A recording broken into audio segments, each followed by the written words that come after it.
Hello, and thank you for joining us for today's broadcast. This broadcast is a product of Shry Media, LLC. Unauthorized use, sale, or redistribution of this media in any form is strictly prohibited without the express written consent of Shry Media. Radio and television mediums are encouraged to reach out. Thank you for tuning in. Enjoy the game. Well, hello and welcome to Kingsport, Tennessee. It is the NAIA opening round here on SESN. We start off with the 5 seed, the Louisiana Christian Cougars taking on the Indiana Tech Warrior. That's the Louisiana Christian Wildcats, the 5 seed here in Kingsport, Tennessee in this NAIA opening round presented by Visit Kingsport here at the great Hunter Wright Stadium. The rain has subsided for just a moment, but we are expecting a lot of rain today and over the course of the week across the NAIA opening rounds in the South. It is going to be a lot of changes. Bear with all of them that are coming our way from site directors around the country, but excited to have you along for this one today. Hello, everybody. Matt Kibbe along with you all week long here on SESN, and it is going to be a really fun regional. It is one of the best in the NAIA, and it is going to be a lot of really good, tight baseball games, probably a lot of small ball if I'm being honest with you, but be ready for some really good baseball here in Kingsport. First pitch right on time at 11:31 here in Kingsport, Tennessee, and it is a strike to start us off in the opening part of this game as the Warriors of Indiana Tech take on Louisiana Christian. Second pitch is down low for a ball. We started at 11:31 to get ready for this 4 versus 5 seed matchup. It is 30 minutes past the start time that we had. We were following the NAIA guidelines, if you will, that said to start at 11 a.m., but weather all this morning. It was a consistent rain that started at quite literally 6 o'clock in the morning today. Woke up and looked out the window and said, all right, we're going to be in rain all day. So bear with us up here on the production side of things. The second pitch is a ball. Count goes even 2-2, but bear with us more so because, we had these big plans for you. We had 4 cameras ready to go, but with the weather, we just can't put out that technology. If you ever have tried to put your phone out in rice, that's essentially what would happen with all of our technology as well. Roll over to third, and it is a throw out made by Hannah Overton a lot for the first out of this ball game as Aguilar went down. We'll get into all the teams and everything. Let's establish something. This is one of the top regions in the NAIA. It's the Kingsport region. It's the only region not hosted by a school. Visit Kingsport is our host this week and doing the fabulous work that they always do. Here we are at Hunter Wright Stadium in Kingsport, and it is the Tennessee Wesleyan team that is the number 1 seed overall. This is the 4 versus 5 here to start us off today. The second batter is Braden McLinn for the Louisiana Christian Wildcats. With 1 out up on the board, that's where we sit as we get ready to go. The starting pitcher for this Warrior team is Adam Besser. He is well known in the NAIA as well as the Wolverine Hoosier Athletic Conference. He's a transfer from Ivy Tech Community College, and he's been really good for this team. There's a reason he's getting the start in game number 1 of this week, and that's right there why. Strike on the outside corner makes it 1-2 with 1 out on the 2-hole hitter, Braden McLinn. We will see a whole lot of action under this team that's been coached by Kip McWilliams for 18 years. It is some of the elder statesmen in this matchup today. Another swing through, gets past the catcher, no foul ball, so a drop third strike is going to lead to a runner on base. We'll see if the umpire crew wants to come together and have a conversation, but it looks like they're going to say there was no foul tip, so the ball got by, and on a drop third strike, McLinn gets on base. A rare moment where they get on base. It's a big backstop here at Hunter Wright Stadium, something all the teams are going to have to deal with today if anything gets by you. And it's also fully turf here at Hunter Wright Stadium, meaning with all the rain that we had today, it is going to be slick. Both coaches talked about it to me pregame, talking about how their teams need to adapt. Louisiana Christian home field, of course. Their infield is fully turf. Down the line, foul for Tyler McKenna, the catcher today for Louisiana Christian. He's been good all year. We'll see more numbers throughout as we get ready to go. Later on in this game, 9-inning game here in the NAIA opening round. with the rain, it will take a lot of conversation, but we could potentially see some 7-inning games. I think everybody wants to avoid those at all costs. High fly ball from McKenna, the catcher. It's out to center field, and drifting under it is Rainey. He'll make the catch for the second out of the inning, and back on cue is Adam Besser. It will face the cleanup hitter now, Harrison Waxley. And Waxley coming into this year, one of the better hitters on this team. They got a couple batting over 300, some of them right at it, and Waxley is one of them, batting .329 on the year, going up against Besser, who has been seeing a lot of action. 13 appearances, 9 of them starts. He's got a 3.58 ERA as he throws over to first here, keeping the runner close. He's 5-3 on the season. He's got a whip of 1.21, and that's in 55 and a third inning of work. First pitch to the batter that stepped in is Waxley down low, and make it 1-0 as we get this one going.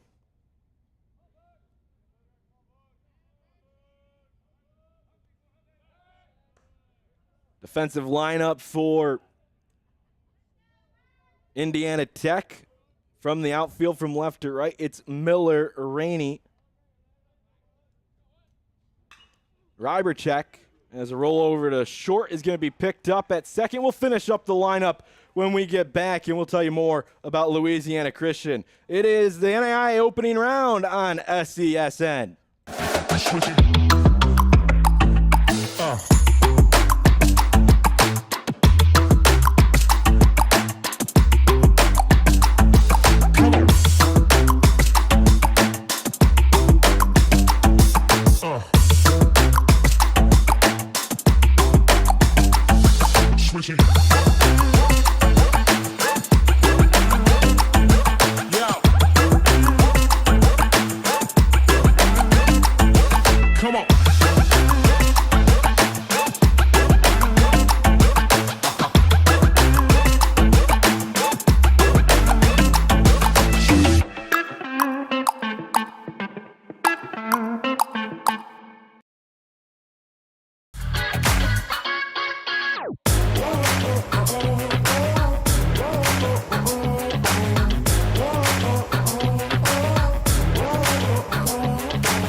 Welcome back here on SESN.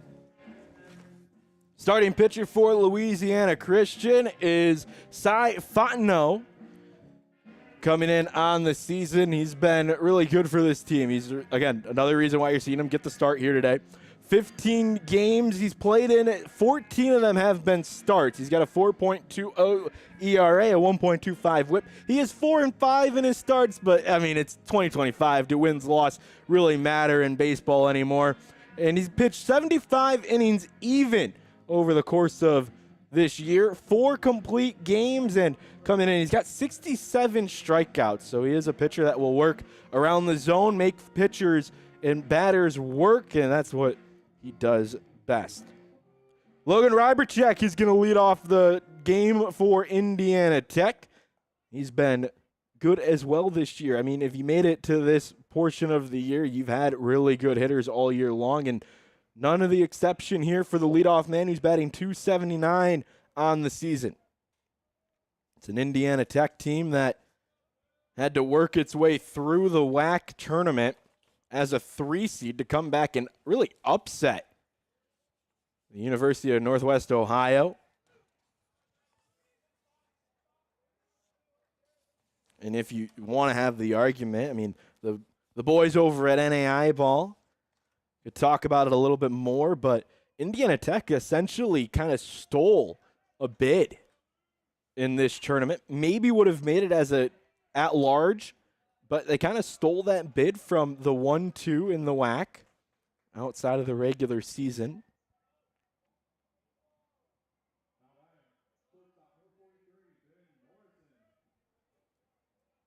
And that led to them making it here, and they were backs against the wall. They lost their second game of the WAC tournament and then went on to win 5 in a row, 2 of them against Northwestern Ohio.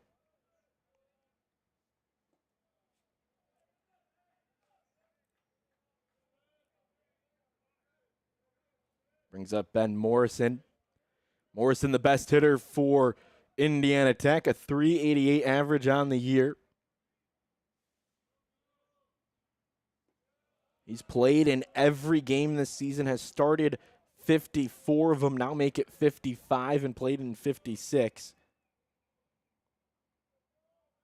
Under the guidance of Kip McWilliams in his 18th year. Kind of talked about it in the top of this inning. Can allude to it more now, but Louisiana Christian, of course, coached by Mike Burns, who's in his 25th season at the helm. We got a lot of coaches in this bracket that have been with their institution for quite a long time. The shortest tenure, I believe off the top of my head, is 6 years, and that's at Cumberland.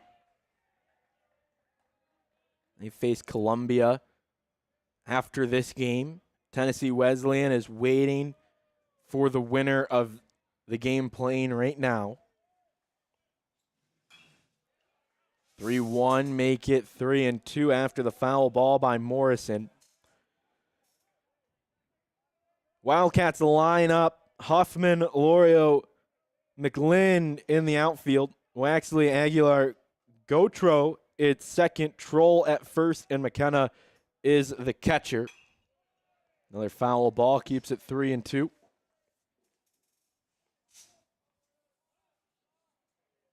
Fontenot working a long at bat against the second batter he's faced today.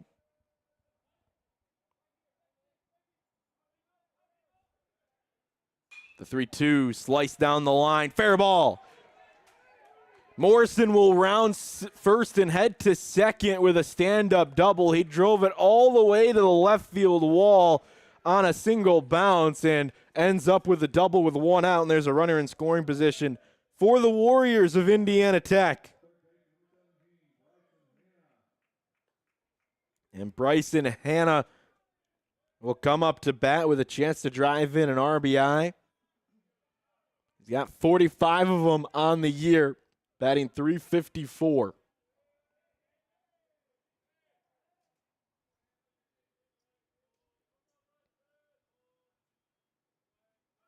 First pitch, right down the middle, swung through by Hanna. That's something that the coaching staff at Indiana Tech was adamant about. If you see a fastball down the middle, you got to swing at it. Sounds simple enough, but in practice can be difficult to execute because you're sitting in the box. You got a lot of stuff going through your mind, and sometimes you just miss that fastball. Second pitch was outside for a ball. 1-1 the count.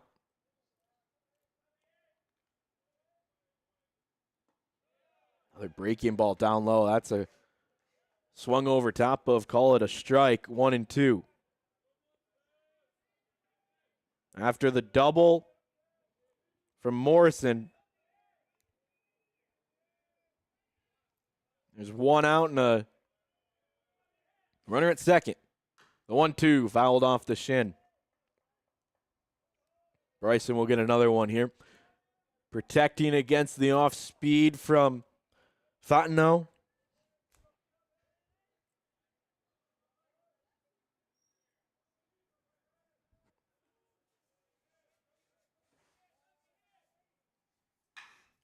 High fly ball to center field. Morrison will linger around second, and what a play.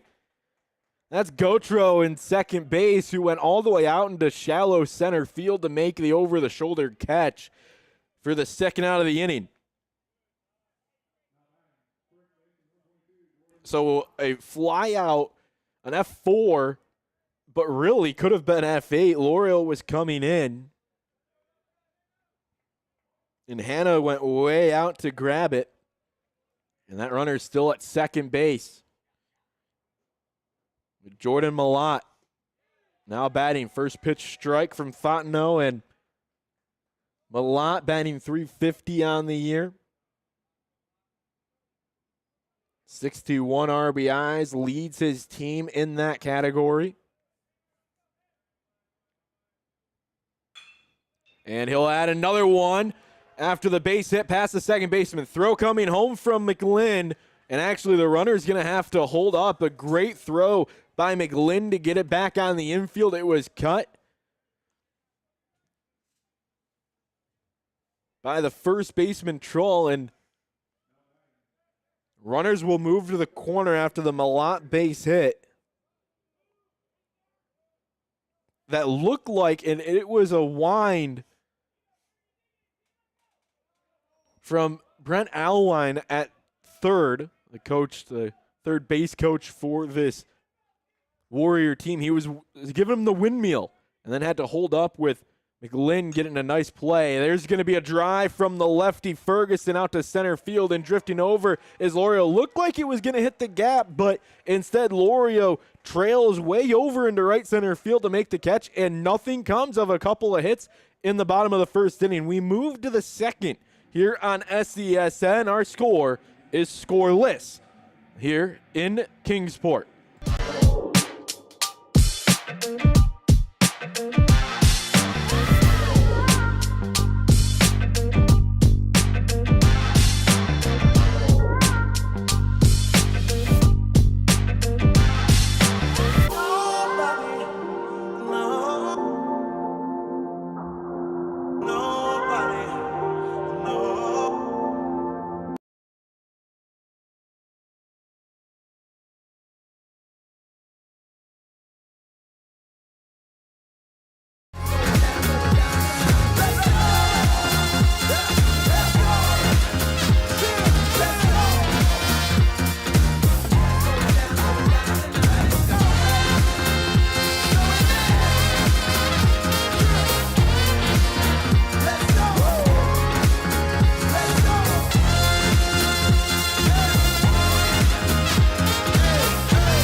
NAIA opening round here in Kingsport, Tennessee. We move to the second inning on SESN. Matt Kibbe with you here for this game between the Warriors of Indiana Tech and the Wildcats of Louisiana Christian. Louisiana Christian, the 5 seed, of course, going up against the 4 seed Warriors. They got a runner on in the first. Nothing came of it. It was a drop third strike that got Brandon McGlynn on base. And now leading off is Braden Troll, the first baseman for this team. And 266 on the year. Rolls one foul to the left side. Count 1-2.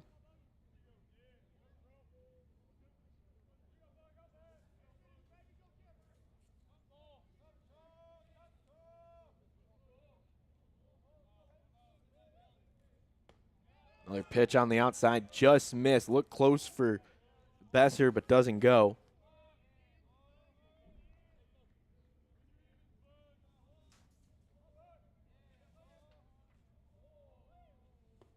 Another pitch outside, make it 3-2. Adam, the senior, of course, plays with his brother on this team. Grant, who we'll most likely see in game 2. Rollover here from Troll is short, picked up by Morrison, thrown over him, plenty of time for the putout. 6-3 goes the out, and that will bring up Braxton Cooksey. Now batting, 123, Braxton Cooksey. Cooksey has been good through his 44 games played, right at 300. He's batting .299 on the season. You'll see a first pitch outside. A reminder, for folks at home, you may be used to the NAIA. You'll see a 3-man umpire crew, but you may notice it here. This is a 4-man crew. All the national tournament games are a 4-man crew.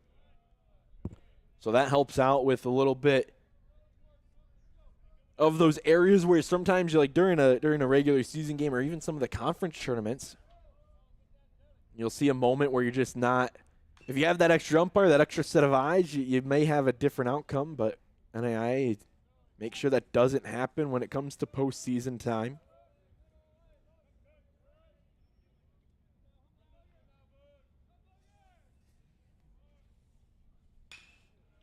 Another rollover to short, picked up by Morrison. He goes 2 for 2 this inning with putouts. That one a little bit easier than the first. And Brady Huffman, the left fielder, will step in for Louisiana Christian.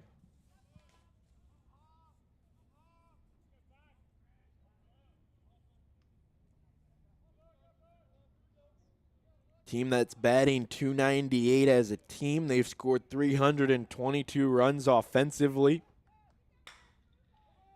There's a roll to second from the lefty and another putout for Indiana Tech. They get 1, 2, 3 all ground balls to the middle infielders. And Besser looking good through the early going of this game. We head to the bottom of the second inning. Our score 0-0 here on SESN. The Southeast Sports Network is now on Amazon Fire TV. Now you can download the SESN app and watch on any Amazon-enabled device, such as your Fire Stick. The easiest way to download the app is to go to our website, find the Watch SESN tab, and click Fire TV app. Then just select your device from the list. That's it. Free and easy. Enjoy watching the Southeast Sports Network on your Fire TV, Fire Stick, or Fire tablet with just a few clicks.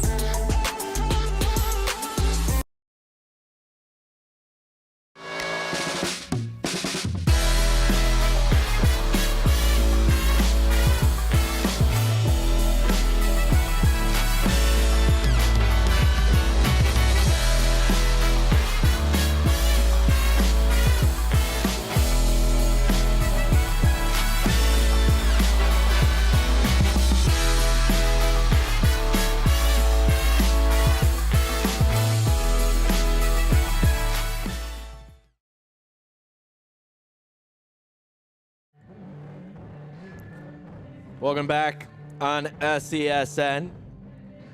Bottom of the second inning here at Hunter Wright Stadium. Our home for the next week. First pitch here in the bottom of the second outside from Fontenot. First name, Cy. Fun name. Of course, Cy Young comes to mind when you hear it. Playing baseball is a pitcher. Everybody probably makes that comparison when they see the name. So we're just one and the same here on SESN. 1-1's the count. Our batter here is Luke Hurta.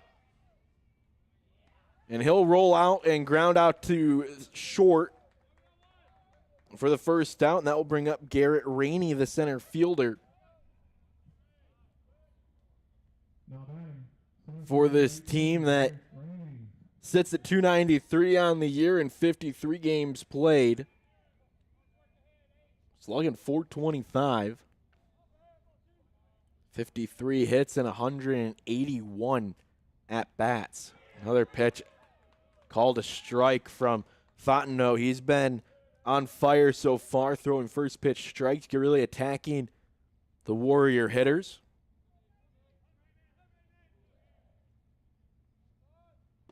Another pitch down the middle, swung over. Looked like a changeup from up our vantage point. In case you're wondering, our vantage point quite literally behind the camera you're seeing right now, so gives you an idea of where we're calling this game from.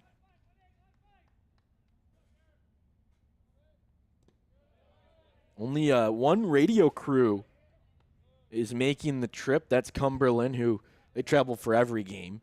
And so there was no doubt they were going to be here. They'll be here for game number 2. That's against Columbia coming up about an hour after the conclusion of this game. But we'll have everything for you here on SESN. Another rollover to short. These two teams going blow for blow to start. matching each other this inning. So if truth is real, we'll see a ground out to second base this at bat from Jaden Miller. Then we'll know we're in a copycat matchup.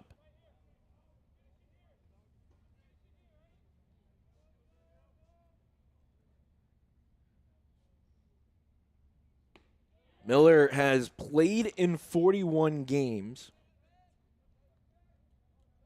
Actually, he's played in so many games, but he actually doesn't qualify if you know how the stats work on every team's website. Just had like an earthquake or something. High fly ball out to center field, and that's going to wrap it up. So not a ground ball to second, but instead a long drive to the 410 mark out in center, and Jaden Miller is retired. And we head to the third inning, moving quickly here with a little bit of rain on its way in Kingsport, Tennessee.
Welcome back on SESN. Glad to have you along with us. Matt Kibbe here and all the fantastic folks at Visit Kingsport that will be with us throughout this tournament. Right now we got Sarah up here. That will move as we groove through this entire week. First pitch swinging for the Wildcats is Gotro, and he will get a base hit to right center field to lead us off here in the top of the third inning.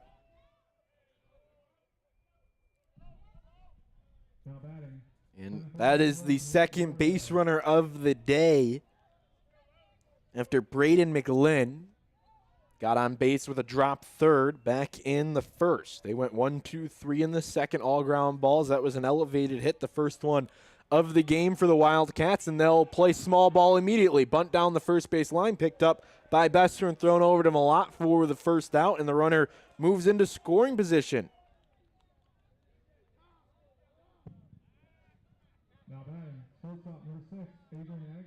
Adrian Aguilar will step in, so that bunt from the 9-hole hitter, Lorio, brings the top of the order back up. We knew that the Wildcats were going to be wanting to play some small ball, and that is the case here today. One of the toughest schedules in the NAIA. So don't be fooled by the 29-24 record or the 16-14 conference record. Don't be fooled by it. They played a lot of really tough opponents. They had a good stretch of wins back in the middle of March, and were able to fight their way into the tournament. Base hit from Aguilar, and runners are at the corners with one away, and Braden McLinn stepping up. Aguilar just put a good swing on it. Sent it right to right field, exactly what you want to do again on this quick turf.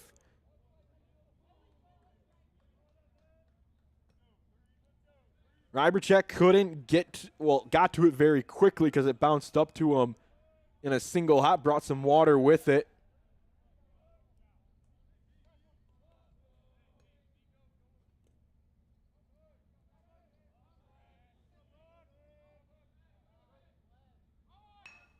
Another bunt down the line. This will be grabbed by Besser. He thought about throwing it home. He fielded the ball, and then made the smart decision after realizing he wasn't going to be able to get it home. He threw it back to first, got the guaranteed out, so another 1-3 put out on a sacrifice bunt.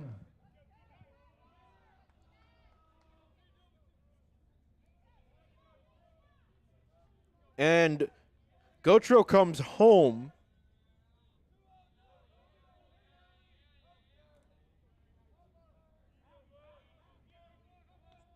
And a runner still in scoring position at second. McKenna swings over top of the first offering from Besser. So Louisiana Christian will get the first run of this ball game in a typical fashion. Small ball wins.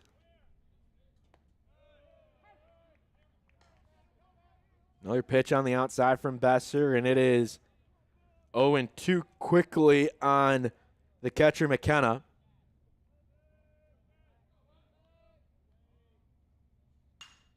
He'll swing at the 0-2, drive it out to center field. Big ballpark, a lot of space out in center, and Rainey is there to gather, but Louisiana Christian is able to push across the run, and they take a 1-0 lead. They play defense when we come back on SESN.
Welcome back here on SESN. It is a 1-0 lead for Louisiana Christian under 25th year head coach Mike Burns. He is a graduate of now Louisiana Christian, but formerly Louisiana College in 1979.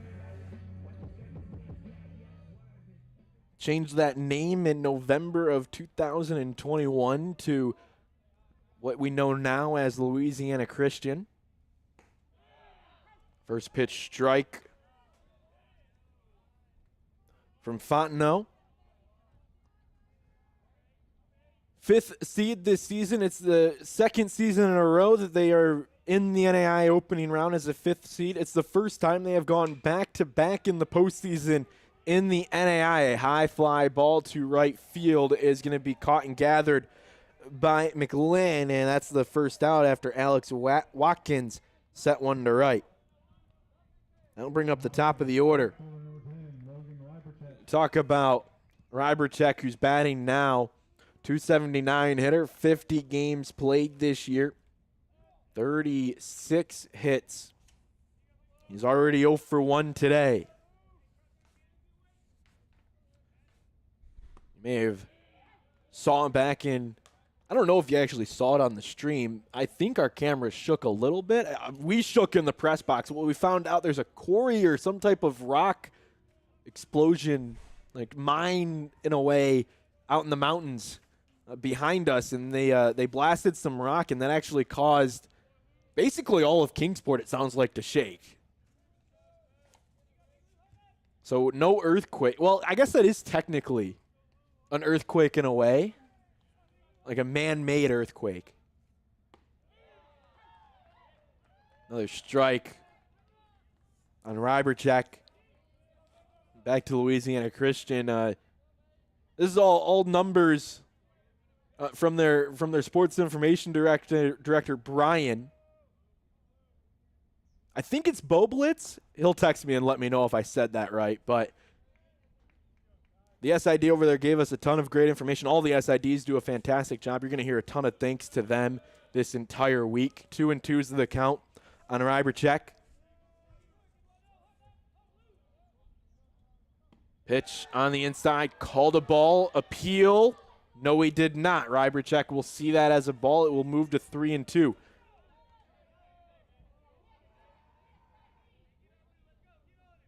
It's a team that's been all over divisions. They actually, we said it was their first time going back-to-back in the NAIA. They've made it before. Back in 1987, and there's a pitch from Fontenot on the outside, called strike 3. There's the second out after getting a 1-0 lead in the top half of this inning, doing exactly what the pitcher's supposed to do, and that is going right after hitters.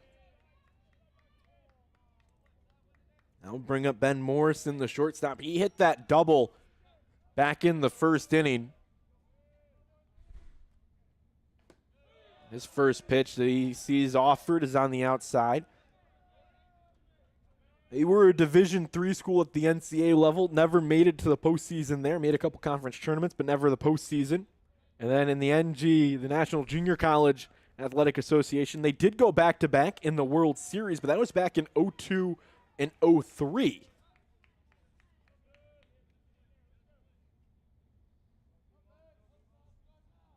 You get the 5th seed in back-to-back years. Well, of course, you're going to travel a little bit. Longest distance outside of Vancouver, British Columbia, that a team had to travel. They're coming all the way from Pineville, Louisiana. That's 671 miles away from Kingsport, Tennessee, where they will be for at least the next 2 to 3 days. I say 2 to 3 because of the rain. Another pitch miss. It's 3-1 on Morrison.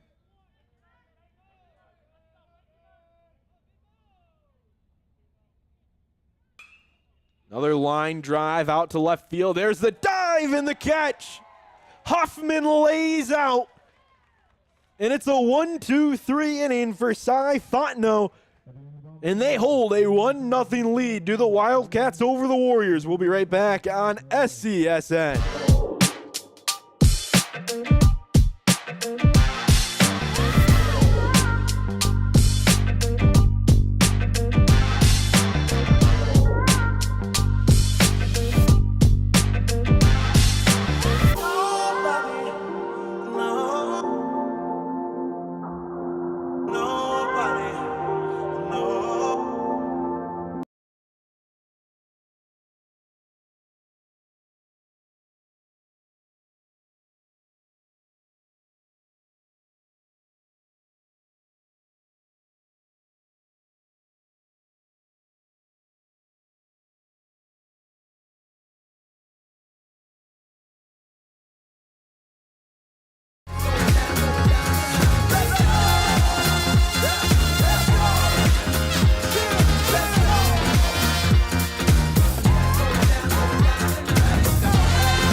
Welcome back here on SCSN. Game 1 of 3 today here on SCSN in Kingsport, Tennessee. Indiana Tech, the Warriors, the 4 seed in the Kingsport bracket. First pitch swinging was Waxley. A lot of room here at Hunter Wright Stadium, but somehow managed to run out of it. Did Malott going over towards the, what is the road bullpen. Home team on the third base side, road team on the first base side. First part of this week, it will be the higher seed as the home team, and then we get into the discrepancies about who gets to be home and away later on. But right now, it's all the high seeds. So Indiana Tech, of course, home for this game. Cumberland will be the home team in our game 2 against Columbia, and then Tennessee Wesleyan, the 1 seed, will be home in their game. That's the third game tonight. Little blooper drops to the shallow right field side, right on that foul line, and it is going to be a leadoff single for Harrison Waxley. Now batting, first base number 35. Braden Troll wearing number 35. The Wildcats in their road grays, black uniforms with the orange numbering. It's orange versus orange. The difference is black versus blue.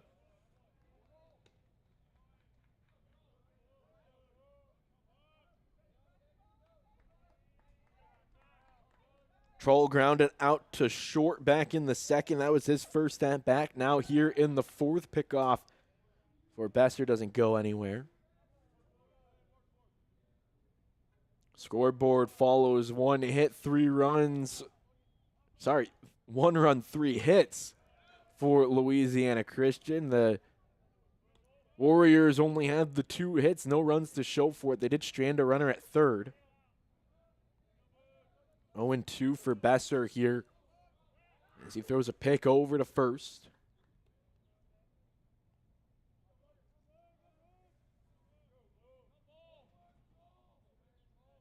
The 0-2 on the inside, waste 1.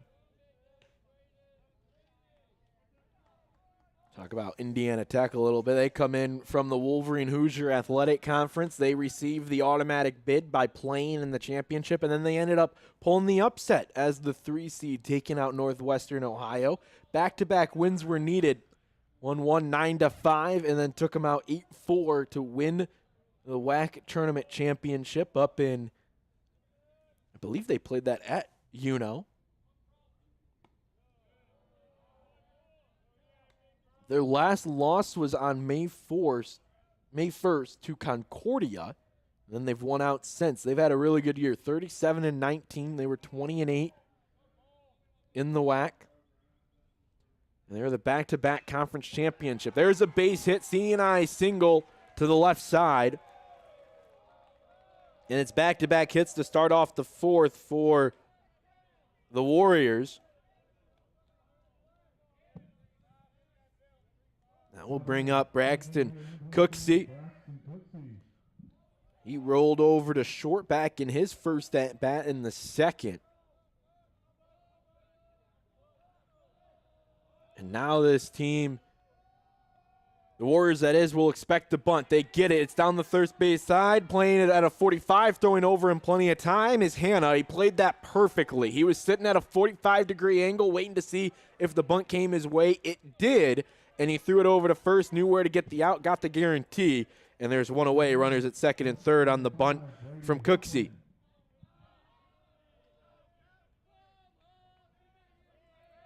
Now Brady Hoffman, more than likely, could play some small ball here as well. Infield will be back for Indiana Tech. They'll see a first pitch strike.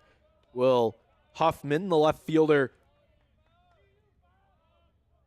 for this team, and the Wildcats, I should say, against the Warriors. A lot of W's, a lot of shared identity.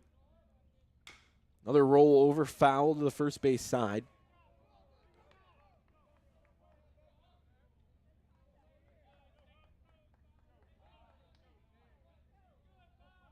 Huffman, a batter that you can expect base knocks out of, the .342 hitter. Pitch on the outside, wasted by Besser to make it 1-2, trying to change the headspace of the lefty Huffman. The 1-2. High fly ball to left field. This is going to drop and almost bounce over the head of Miller. This is going to be an RBI single. They'll look to take second, and Huffman will. So he'll advance to second on the throw, but it's an RBI single, and that's 3 hits this inning, all base hits, all shallow base hits. Now batting,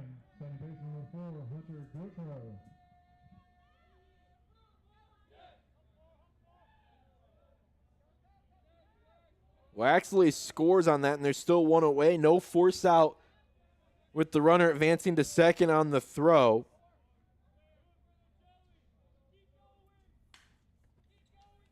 First pitch fouled away by Gautreaux.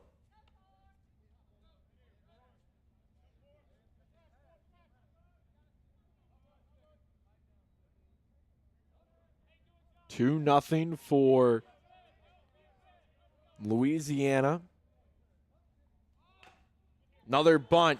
Shuffle home from Besser, and it is in time for the out. Great play by the pitcher. He checked the runner as he was fielding the ball.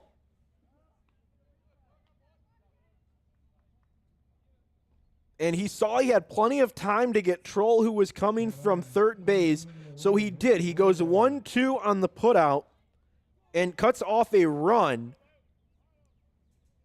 and puts runners at the corner with two away now. A great play, smart play, understanding the small ball was coming. The infield was back for the most part. He was kind of on an island having to play that ball, and he did. First pitch rollover.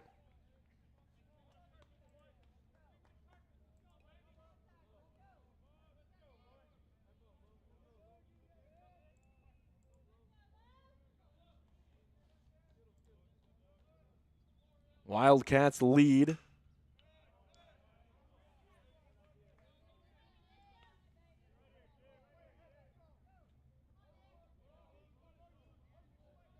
Two nothing. Another runner sitting at third, waiting to try and extend the lead again. Back-to-back innings, scoring a run now. Pitch on the outside, the 0-2. You often see that. And at really any level of baseball. You get ahead 0-2. Sometimes you'll go right at them, but other times you'll use it as a pitch to set up your next one. Pick over to first.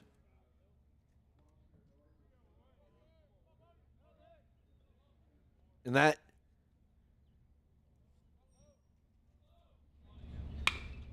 high fly ball to center field. Waiting under it is Rainey. He'll make the catch, and that will put away the Warriors in the top of the fourth. We head to the fifth, or the bottom of the fourth inning. I apologize. We'll be right back on SCSN.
Welcome back. NAIA opening round presented by Visit Kingsport here in Kingsport, Tennessee, the only non-host institution to host the NAIA opening round. We're excited to have you along. Matt Kibbe with you here on SESN, the broadcast partner for the opening round here in the NAIA.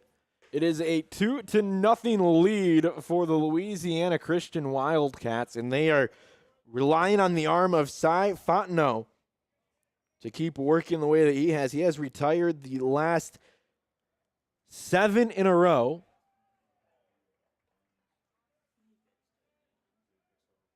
Another pitch swung over. It's 1-1.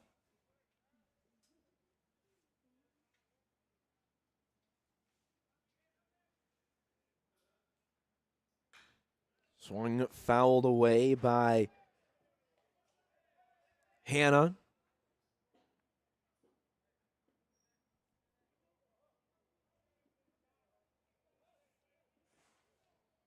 Bryson has had a good year. Talked about it earlier, batting .354. He'll swing in another one, foul it straight back, so he'll bat it with 2 strikes.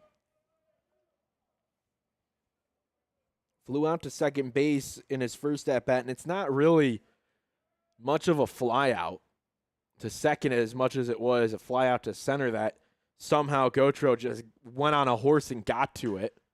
Another high fly ball. He's just sitting underneath it and trying to make a play on the dive. Not able to. Was Troll. It ended up just going over the fence on the first base side.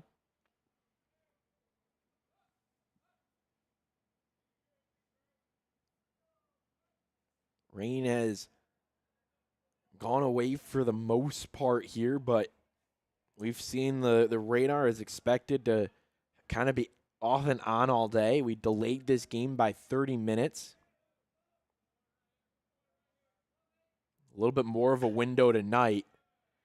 And there's a bloop single to right for Hannah. So after hitting underneath it and fouling a couple straight back, he ends up getting a little bit of a liner over to right field, and it's just enough to bloop in for a leadoff single. And now Jordan Malott will step in.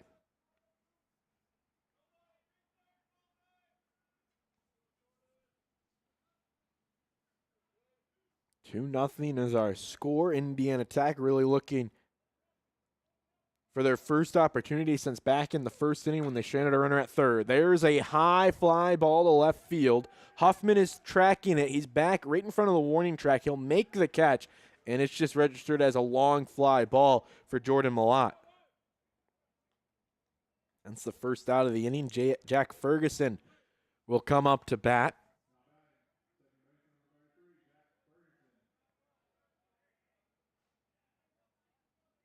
Settling into the first day of action.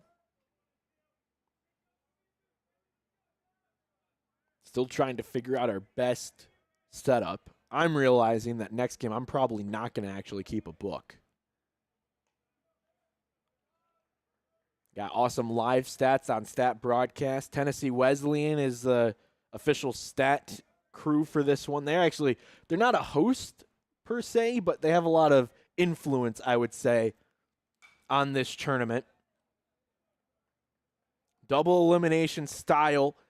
Of course, that's if the rain doesn't have an impact. There is a chance that if rain starts moving games and canceling games, that we could see a single elimination bracket develop. There's even a chance we could see a one and done situation for the championship, or a chance to go to Lewiston for the World Series. And that could be a situation where you could have, let's say, Louisiana Christian end up going up against the 1 seed because that's the only other game they can get in, and Louisiana Christian wins. It's one and done, and the number 1 seed is out, and Louisiana Christian ends up at the World Series. But that's just to prep you folks at home. Of course, everything in our power between Visit Kingsport and the NAIA site director. That's Glenn from Columbia of South Carolina. They'll make that decision. But, talking to Glenn yesterday, today, he's like, we're getting as many games as we can get in. There's not a chance we're not going to play baseball if we can't. Base hit through the right side of the infield.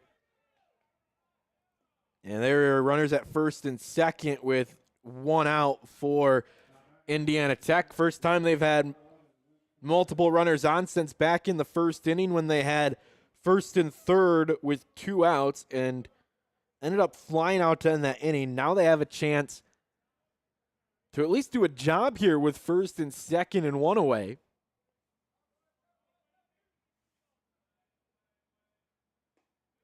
Huerta is the designated hitter. He rolled over to short back in the second inning. That was his first at bat. And Luke has worked through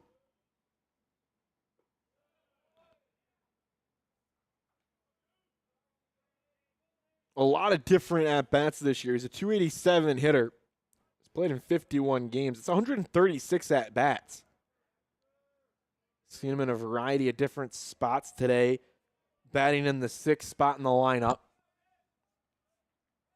Runners take off. It's fouled back to the left side of the backstop, and we will see another pitch here as it's 1-2 with Fontenot working. You notice Indiana Tech, the home team, so also the team responsible for getting the umpire the baseballs, the official baseball, the Rawlings NAIA ball.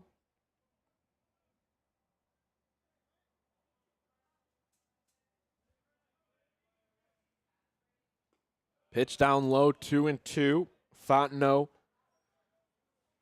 working the count here with runners at first and second. He's working out of the stretch. Runner at first is Hannah. Runner at first is Ferguson.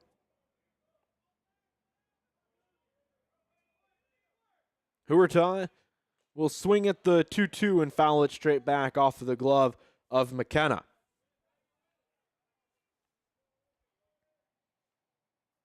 We are in the bottom of the 4th inning.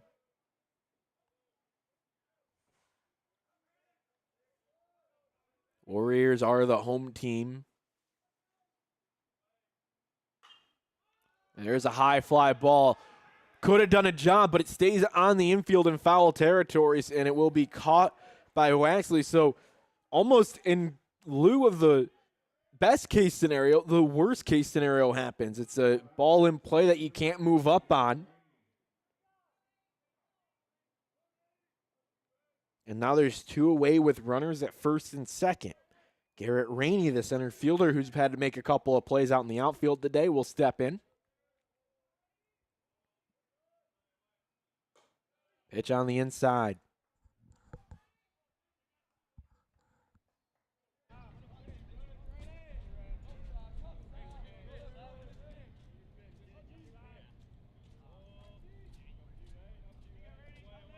The 1-0. Ground ball to the left side. They'll take the easy one at third, and they'll get the force there. Louisiana Christian doing everything right today, and they hold a 2-0 lead as we move to the 5th here on SESN. And Louisiana Christian charged their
Welcome back. We move to the 5th inning here on SESN.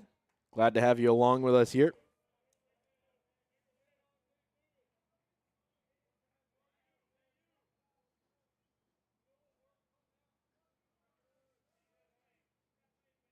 Louisiana Christian is up 2-0. Here they've scored in back-to-back innings. They've played small ball, something we expected from a Coach Burns squad. 1 and 2. Besser kind of going through the progressions as the starter today. His brother Grant waiting for wherever they wind up. Loser of this game only plays the one game today. Winner will be rewarded with the number 1 team in the region, Tennessee Wesleyan, tonight. You notice lights are on here with the rain in Kingsport. There's a ground ball picked up by the shortstop. No, it's going to be booted by Morrison, and that's going to allow the leadoff man, Adrian Aguilar, to get on base on the E6.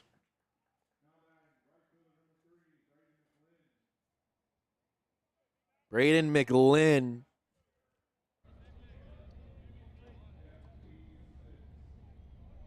will step in. Had the sac bunt back in the third. Look to do it again. This time moving the runner up. Had the RBI on that sac bunt as well. And he was also the odd one out that reached on base via the K. Dropped third, put him through the legs of the catcher, Watkins, and he ran down to a hard 90. Get over there with the long backstop.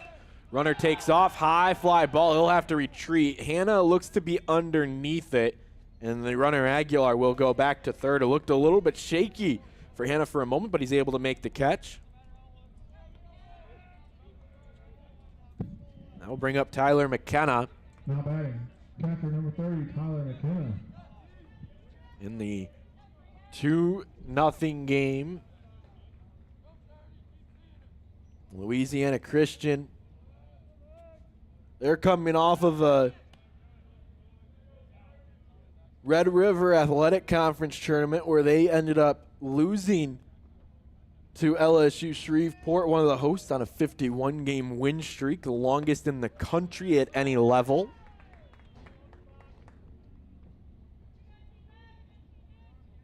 They're one of the host teams.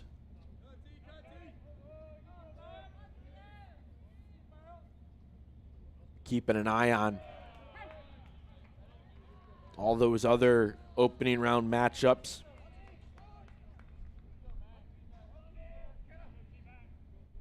Where everybody winds up, what everybody wants. The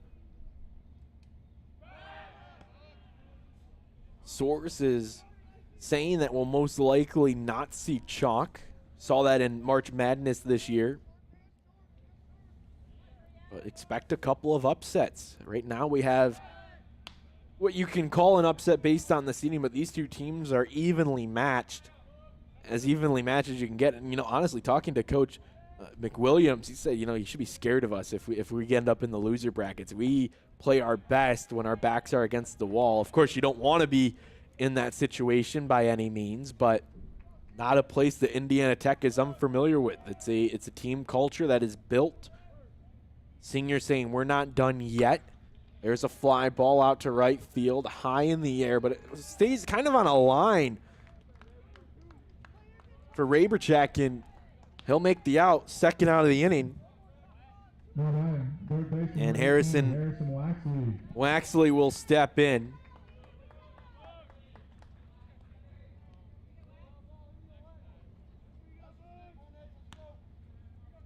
Waxley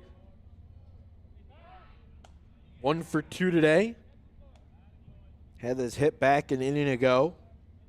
He was the run that ended up scoring to make it 2-0.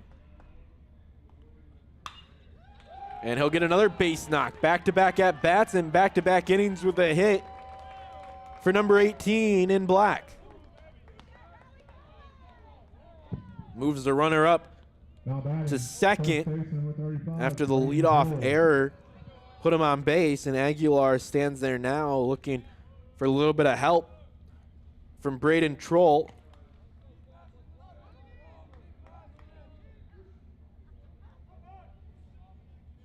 Another pitch on the outside from Besser is going to be a ball. Louisiana Christian came out of the gate swinging. And by swinging, I mean laying down bunts. A lot of small ball for this team.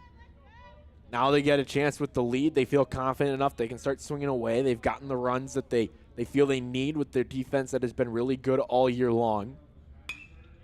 Another foul ball to the right side makes it 1-2. Besser has a chance to put him away, not giving up any runs.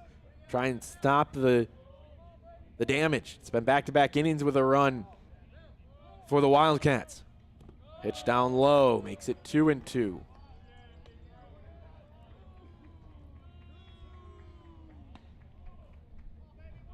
Twos across the board with 2 runners out. On the base pass, the 2-2. Swung on and missed. Indiana Tech will see it drop on the turf. They'll complete the strikeout. Watkins to Malott. And 2 runners get on, but nothing comes around to score. And the Warriors can come up to bat, trailing by 2 here on SESN.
Welcome back here on SESN. First pitch down low, no swing, as the leadoff man for the Warriors is Jaden Miller, the left fielder.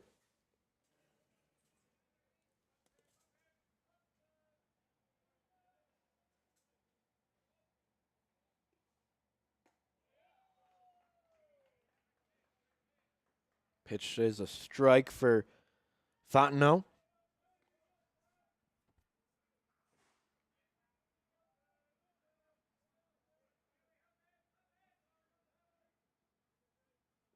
Working here in his 5th inning of work through the first 4. Giving up just the 4 hits as a strikeout. Only one of them has been an extra base hit. Outside of that, no runs and no walks is the big factor. Free bases always seem to come back to haunt. Here's a high drive line to center field. Drifting over is Lorio and casually makes the catch on the toss in. There's one away. In the bottom of the 5th inning. This game moving along here in Kingsport. Knock on some wood for that. But an hour and 8 minutes have gone by. We are in the 5th inning. Pitcher's duel. Base hit back up the middle for the 9-hole hitter Alex Watkins, and he'll put a runner on with 1 away for the top of the order. Coming up for the Warriors.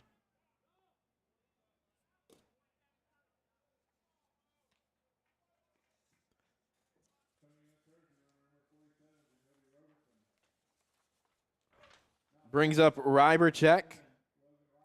He's a transfer from Macomb Community College. And if you know anything about community college baseball in Michigan, you know it's pretty good. Macomb, one of the good programs over there. Picked up by Indiana Tech, and he's been in this leadoff role for a little bit. Batting .293 on the year. He's 0 for 2 today. He did have a ground out back in the first to the pitcher, and then he struck out back in the third inning. So third at bat for him with a runner on, trying to keep things alive. Down by 2, his team in the opening round matchup against the number 5 seed Louisiana Christian Wildcats. Ryberchek will see a strike on the outside corner and make it 0-2.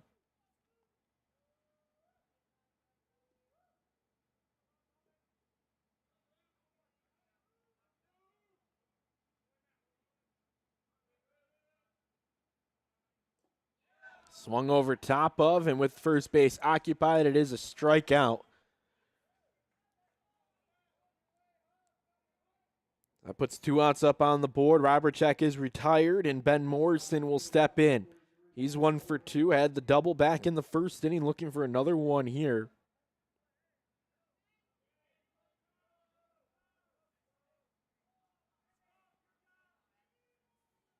Snuck a double right down the left field line. Sees a first pitch strike upstairs. It was McKenna who got the frame on it.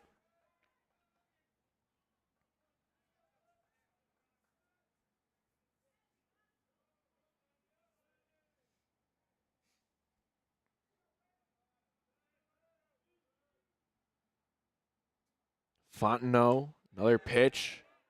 Just missed on the outside. Wanted it, doesn't get it. Make it 1-1.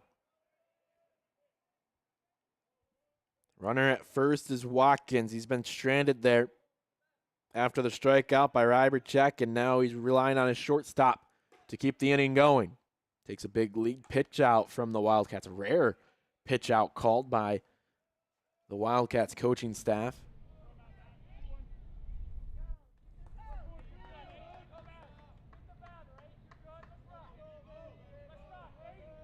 Two and 1 the count.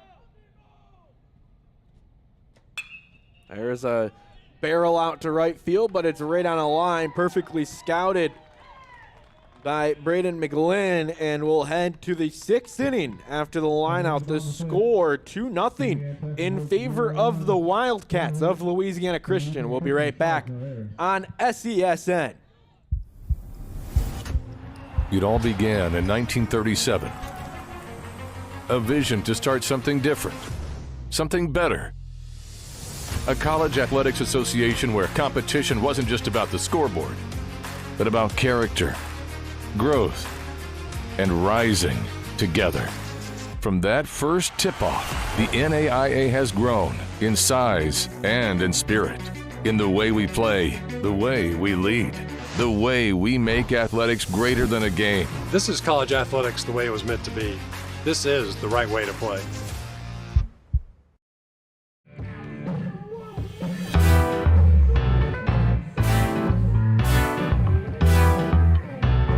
Kingsport is more than just a stop, it's a destination. From family fun at Bays Mountain Park to championship golf, arts, and local events, there's something here for everyone. Ready to experience Southern hospitality at its finest? Plan your visit today and see why Kingsport is the perfect place to relax, explore, and make unforgettable memories. Visit kingsport.com. Your adventure starts here.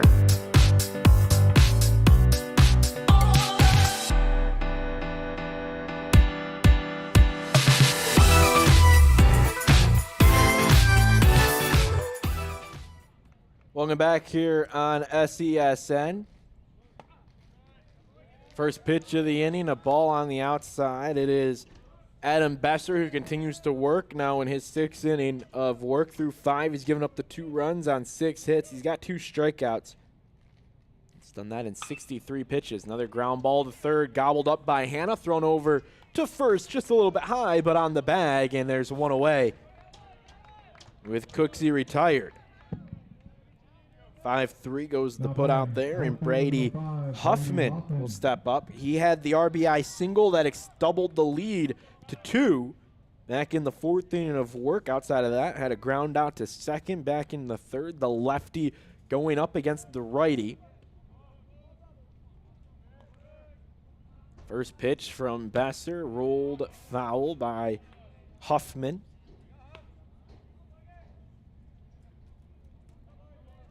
RBI single on his last at bat.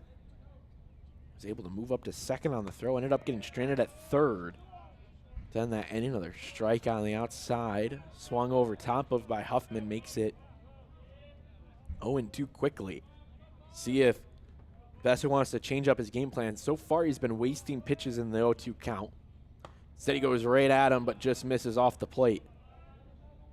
Difference there is he was trying to pinpoint it. Wasn't trying to just waste the pitch. He wanted to try and get the strikeout. Just put a little bit too far in the right-handed batter's box. Another pitch down low. That one's going to get through the legs of Watkins, and we'll see the count go to 2-2. Besser, of course, in his senior season. Talked about it earlier, a transfer from Ivy Tech Community College.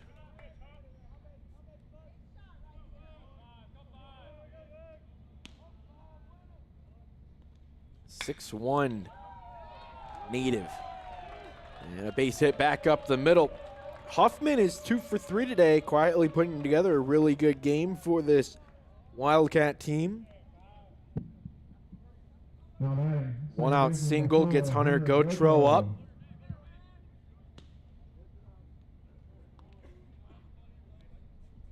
Gotro will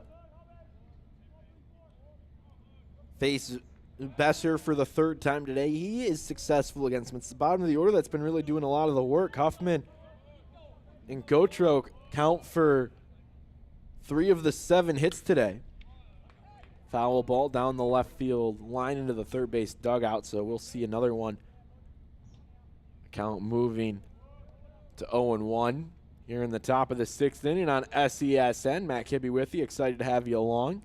All week long here in Kingsport. Rain has changed drastically throughout this day. We had a lot of rain in the morning. Now where we thought we were going to get a lot of the rain, nothing so far. Delayed this game by 30 minutes. The right choice, of course, not dealing with it anymore. Claims rain's on the way. But we don't know how any of that goes. 0-2 the count on Gotro. He'll swing and slice one foul down the right field line.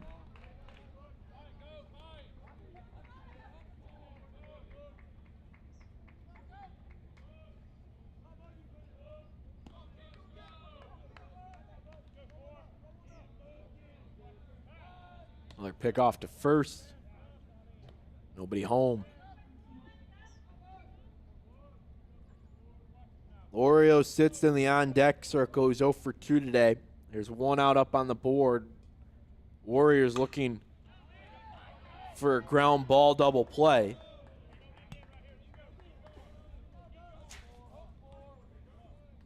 They've churned 39 of them this season.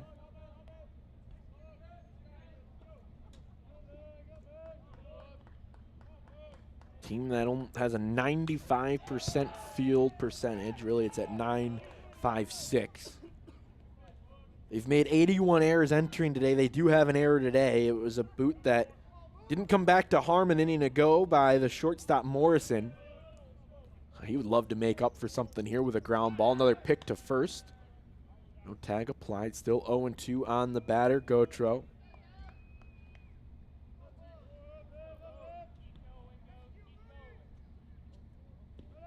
Runner takes off. It's a base hit. Back up the middle. Hot shot hit off the rubber. And this is going to allow the Wildcats to go first to third. A hit and run put on and executed beautifully by Hunter Gotro. And with one out, there's a runner 90 feet away from scoring. And the 9-hole hitter, Nick Lorio, will come up to bat. A hit and run that was 0-2, a gutsy hit and run call.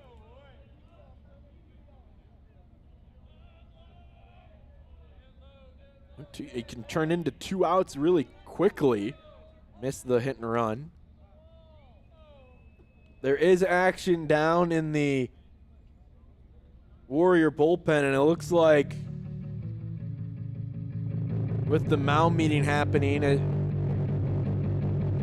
will be the Warriors that needed a little extra time to figure out what they want to do.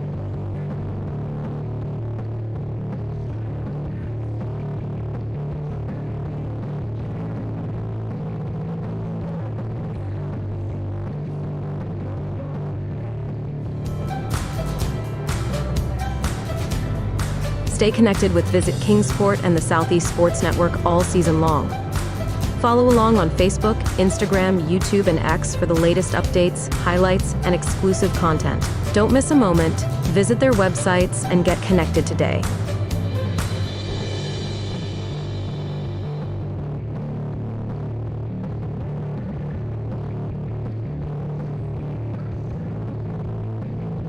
So after the Mound meeting, we're going to see the Indiana Tech Warriors figure out how to get out of this jam. First and third, one out. Runner at first. Line drive in, a dive at second, third, and it's an out. Double play, unassisted for Hanna over at third base. He gets the line drive, takes a step and a dive towards third base, and it is a double play to get out of the jam. The perfectly executed, unorthodox double play for Indiana Tech, and they will head to the bats here in the 6th inning, down by 2 after the phenomenal play by the third baseman. And we'll be right back on SESN.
Welcome back on SESN. Excited to have you along. Matt Kibbe with you here on SESN. It was a double play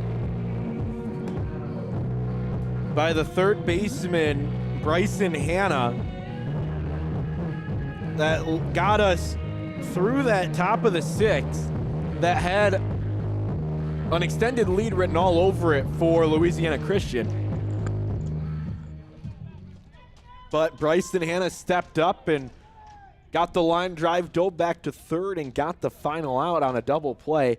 And, of course, after you make a phenomenal play like that, you get to lead off the next inning for your team at the dish. So he will lead us off 1 for 2 today as the outs start to wind down here for Indiana Tech. There's a half swing, wants it back if he could get it. 1-1 goes the count on Hanna.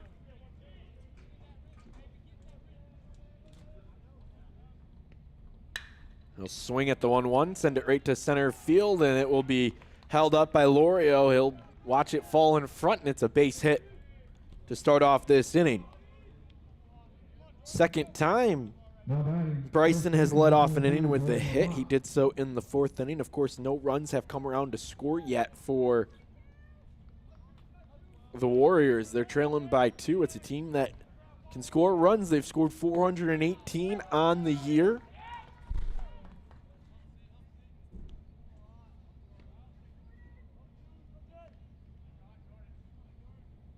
averaging about 7.5 runs per game.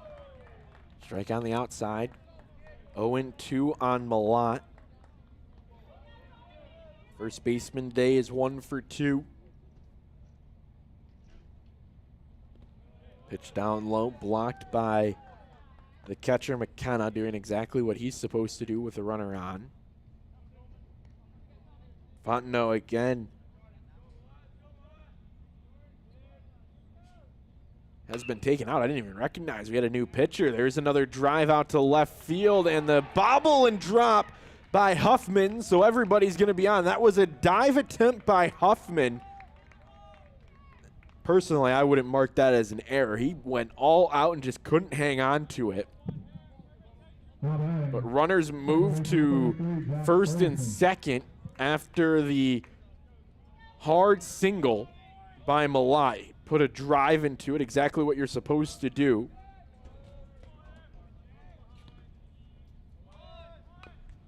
There's a bunt foul just inside the batter's box from Ferguson. The new pitcher, I should have mentioned, Coleman Haltom.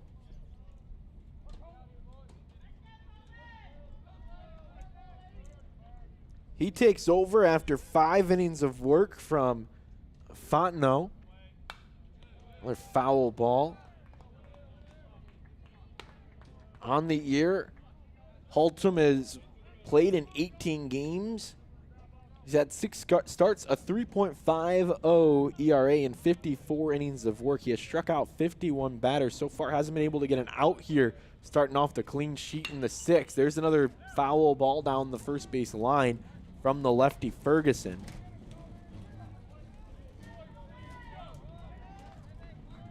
So Haltom is tasked with trying to get through this Indiana Tech lineup that can explode at any moment. He's the senior. Down low, ball 1 from Olive Branch, Mississippi. 6'2" senior, that is. Runners are at first and second after back-to-back hits to start off the bottom of the 6th inning for the Warriors. Pitch down low, just missed. 2-2 goes the count. So a battle here for Jack Ferguson, who's 1 for 2 today. Had his hit come back in the 4th inning, his last at bat. Looked like a play was put on at second. No throw, though. Final line for Fontenot. 5 innings of work, 5 hits, no runs. And there's a base hit that will put everybody station to right field. Ferguson gets on. It is 3 hits in a row for the Warriors.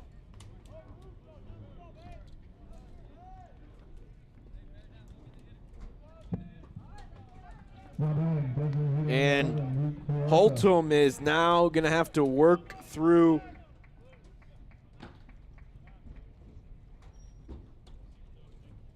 the bottom of the order, and that's going to lead to a discussion on the mound.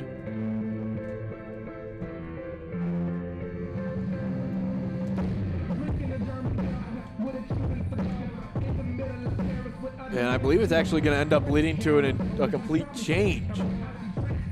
There was action down in the bullpen for Louisiana Christian, but, you know, in a game like this where it kind of sets up your entire future through the rest of the regional tournament, in a situation like this, you kind of got to go with what works. So Haltom can't register an out in the 6th inning. The bases are loaded, and they will bring in a new arm. We'll have more about him here on SCSN when we come back.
Welcome back here on SESN. New pitcher on is Cade Lynn for the Warriors. He comes into a bases loaded jam, nobody out.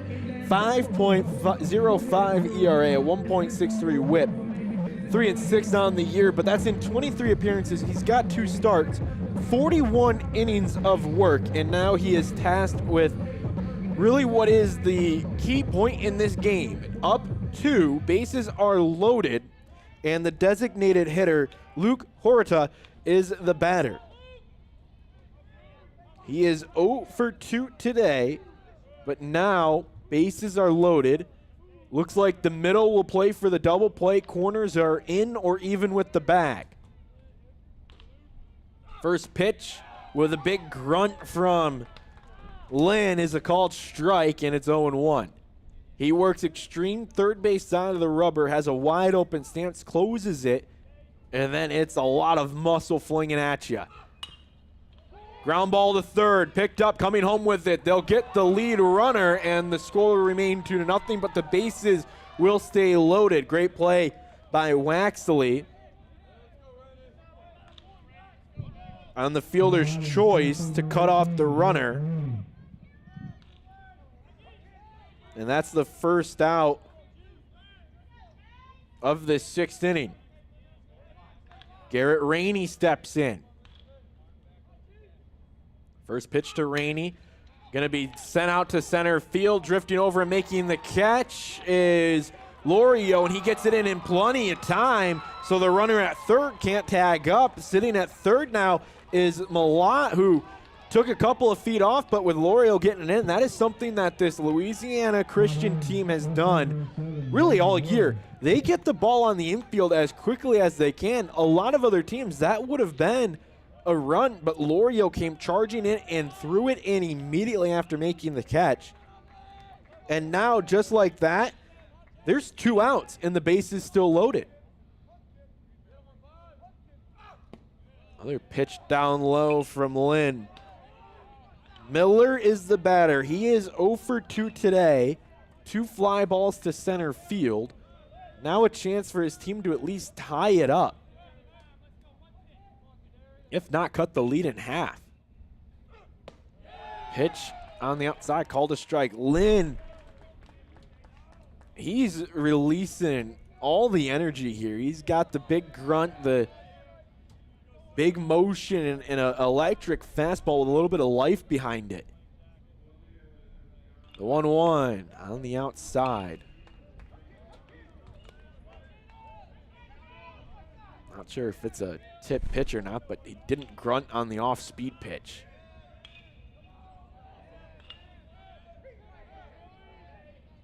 Two ones the count.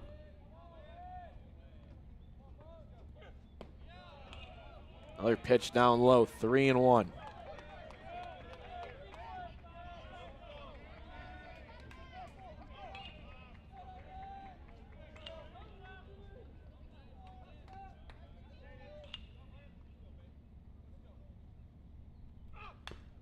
Fouled back by Miller.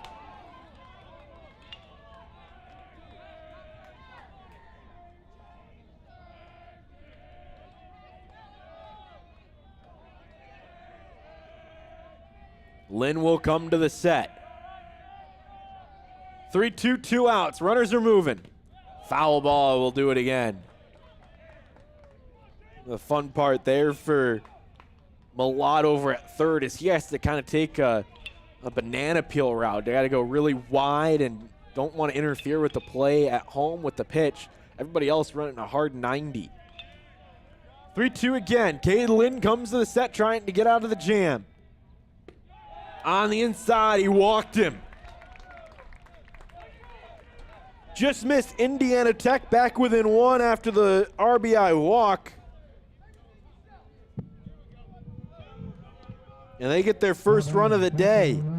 Comes all the way in the 6th inning, and they still have a threat to score here with the bases loaded. 2 away, their 9-hole hitter. Alex Watkins up, the catcher, looking to help out his pitcher.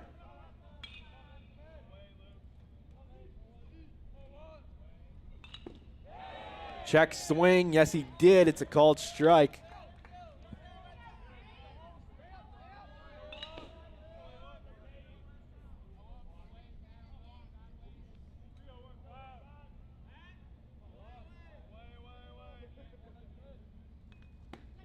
Bender in. Another one. 0-2 quickly on the 9-hole hitter Watkins. Tying run 90 feet away to take the lead here in the bottom of the 6th. It's at second base. Cade Lynn comes to the set again. Fastball fouled straight back.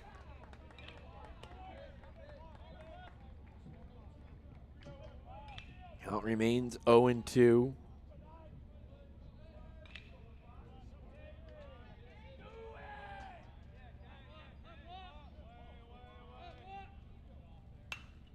Another foul ball.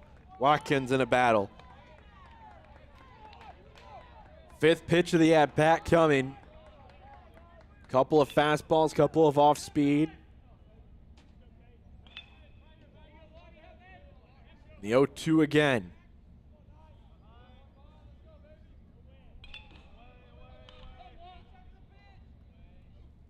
Outside, gets away. Here comes the runner to home. Backstop is big, and it plays into it. Tying run comes across the plate without Watkins having to do a thing. It is 2-2. Everybody else moves up. So runners still at second and third.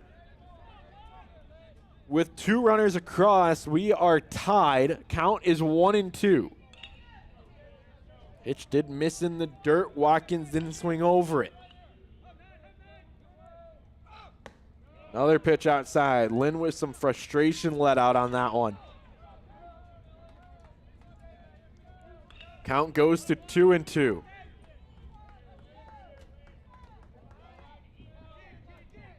Indiana still threatening to take a lead. There's a knock to right center field. It's going to get down and go to the wall. 2 runs will score. Watkins rounds second. He will make the turn for third. No, he'll hold up. It will be a stand-up 2 RBI double. And Indiana Tech takes the lead.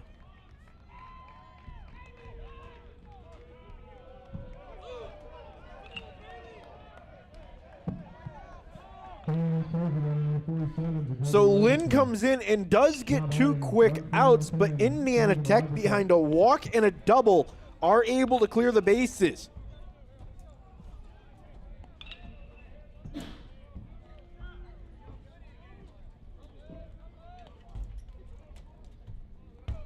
Now it turns it back over to the top of the order. Logan Rybercheck is going to see another first pitch strike from Lynn. Remember, the winner of this game plays again tonight against Tennessee Wesleyan. Loser plays tomorrow. 1-1.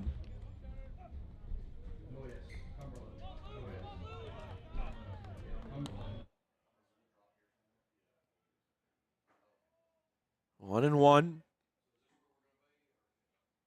Another pitch down low, 2-1. Check swing. Really didn't matter much, just a nice little courtesy appeal. So Lynn now behind in the count with the runner at second after the 2 RBI double that gives Indiana Tech the lead. Count goes even to 2 once again. Rybercheck, who is 0 for 3 today, looking to get his first base knock. 2-2. High fly ball center field, getting on his horse is Lauren. He'll track it down, can't get there in time. It is going to be back-to-back doubles for Indiana Tech, and their lead extends to 3 now.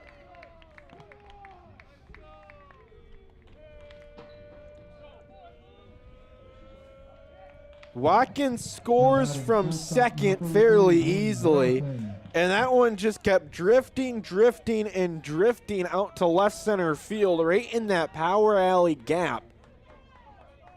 No number on it, but I would assume 375. With 410 in center. In the symmetrical field here in Kingsport, Tennessee.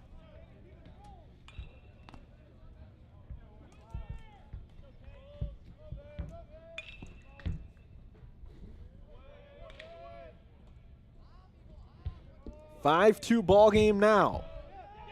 Ball is lost in front. It stayed in front of McKenna, who made an excellent block, but he couldn't find it. And that allows Rybercheck to move over to third with the wild pitch. Again, McKenna made a great block on that, just couldn't get up and find it.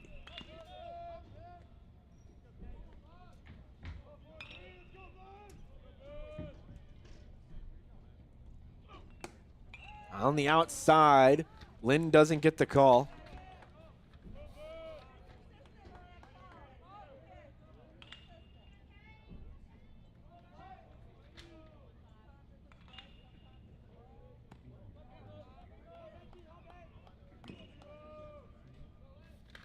The 2-1. Slice down the left field line. Another one down for Rybercheck.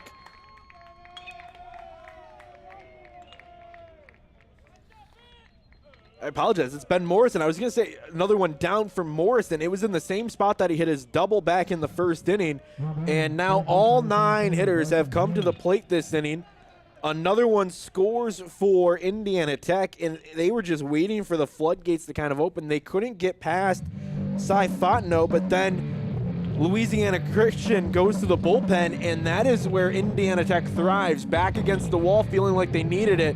And they do get it. Morrison hits a single down the left field line, and it's going to be another call to the bullpen for Louisiana Christian with not much else to do. Cade Lynn can't get through the 6th inning after coming into the bases loaded jam. He gets 2 of them, but he'll give way to the bullpen, and we'll step aside here on SESN.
So Colton Williams is tasked with trying to get the final out of a 6th inning that has been huge for Indiana Tech.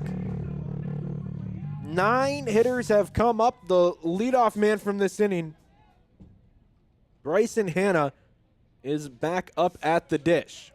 He started this inning off with a hit. He was cut down at home in a fielder's choice, so doesn't have a run scored, but that's after making a fabulous play to end the top half of the inning, that double play on the line drive to third. How often we talk about it, the man who makes the great play leads it off, and now him leading off leads to a big inning for Indiana Tech. They take back this game after being down 2-0. They have a 4-run lead against the Wildcats of Louisiana Christian. as we get ready for game number 2 coming up after this one.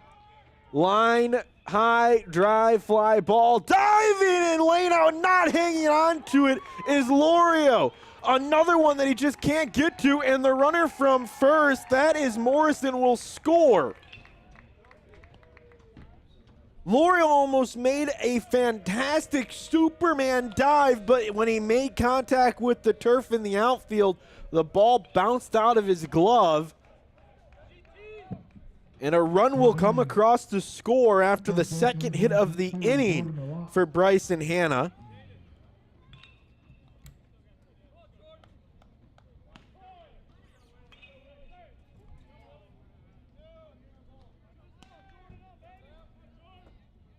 The 7th run here in the 6th. And there's another drive. The bats have shown up in this 6th inning, and Jordan Malott is going to round first and head to second. He will score a stand-up RBI double. And it is 8-2.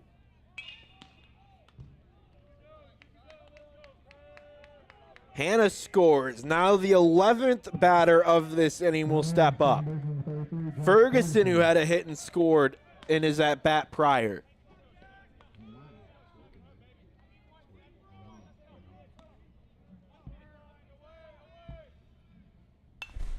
Another drive back.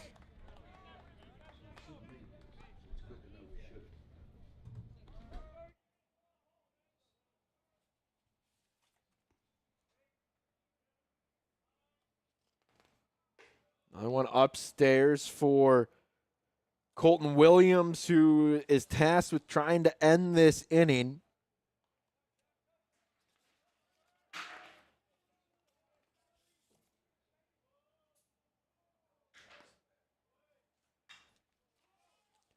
Another one driven out to the outfield. High and deep. Lorio will drift back. He will make this catch, staying in the ballpark. It hung up just long enough for him to get back to. But a huge 6th inning for the Warriors of Indiana Tech. They score 8 runs on 8 hits. They only leave 1 on base. And just the offense shows up right when they needed it. They take over this game, 8-2 our score, as we head to the 7th here on SESN.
Welcome back here on SESN. New pitcher on for Indiana Tech.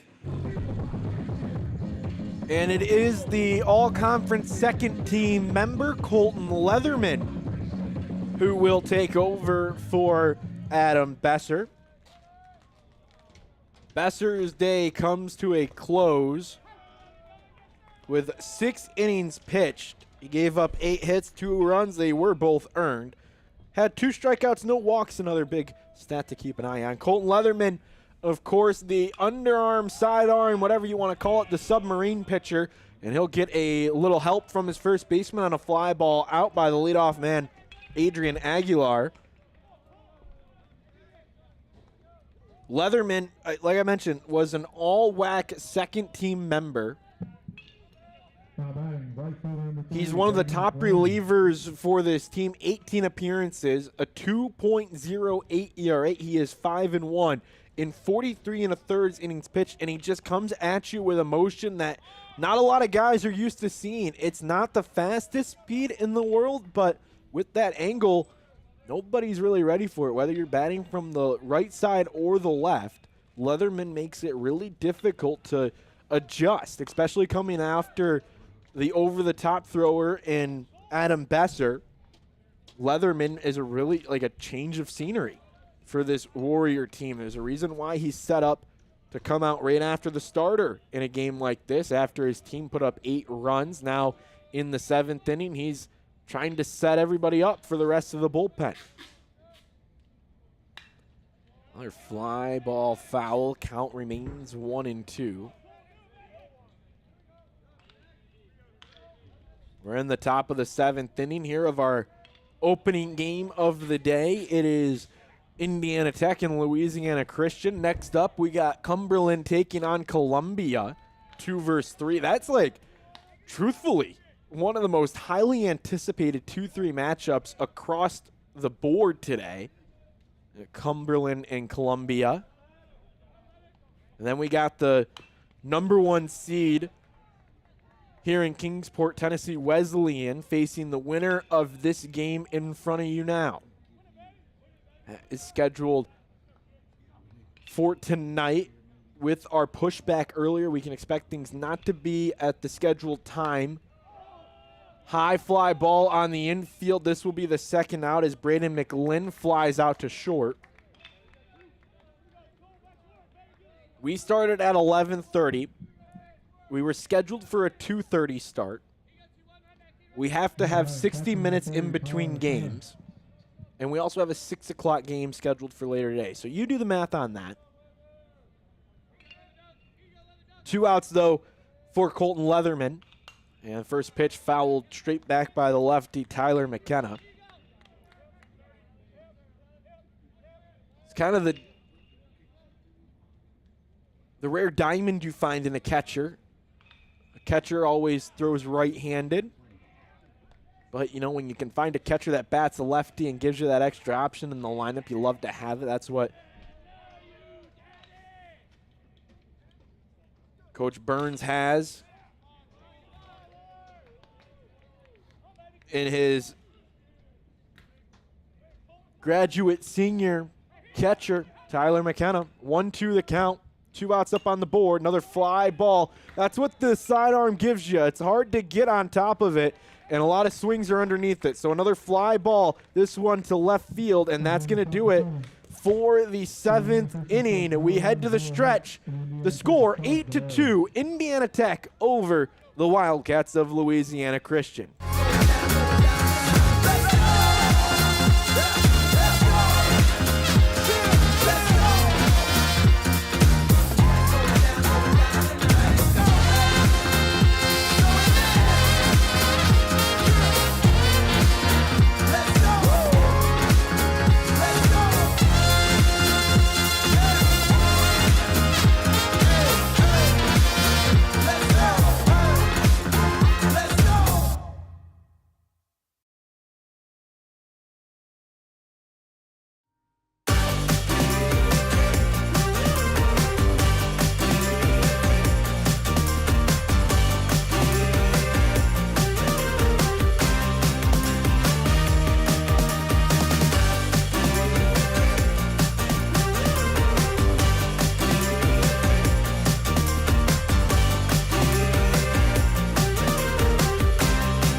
Welcome back here on SESN. We move to the bottom of the 7th. The Indiana Tech Warriors have taken control of this game behind an 8-run 6th inning, and they are now facing Colton Williams, who came in to get the final out of that 6th inning and will stay out there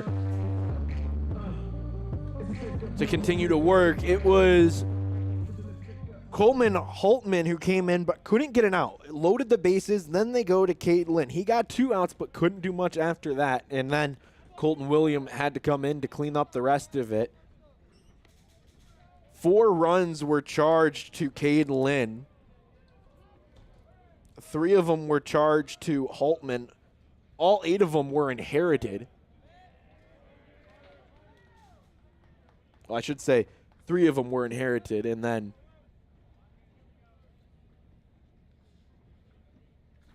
Cade Kim gives up 4.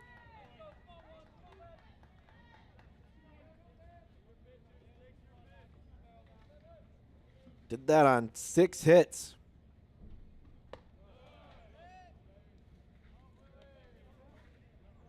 Colton Williams also gave up a run in that inning, but he was able to get through it after getting the fly out from Ferguson.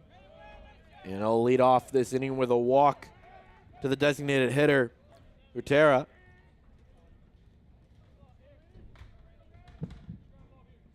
Now batting, center field number 18, Garrett Rainey.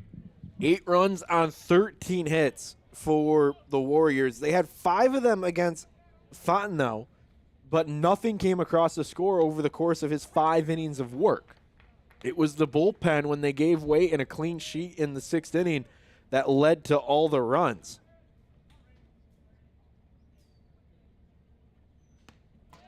Another pitch on the inside, called a strike.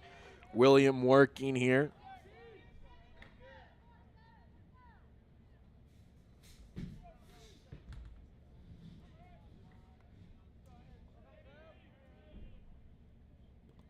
Pitch will get away, and Huerta stays at first. He kind of kicked himself a little bit because it got far enough away.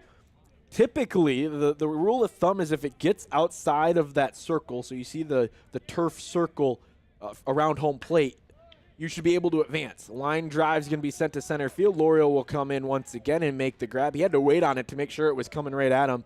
It was. He made the catch. There's one away. Rainey is retired. Now batting, left field number 7. But usually when there's that circle, that's kind of your indication. If it gets far enough away that it's outside of that circle, you should be at the next base if you're on base. That's kind of the rule of thumb. That means it's too far away for the catcher to really make a good play on it. You have to make a perfect type of play to get the runner at whatever base they're going to, even if it's from second to third. We've seen it happen. Yadier Molina, a prime example of being able to go out and get it. But typically at these lower levels, you don't see a catcher that's able to make that play. So that's why Huerta is kind of kicking himself a little bit. Swung over top of it did Jaden Miller, who's now the batter in an 0-2 count.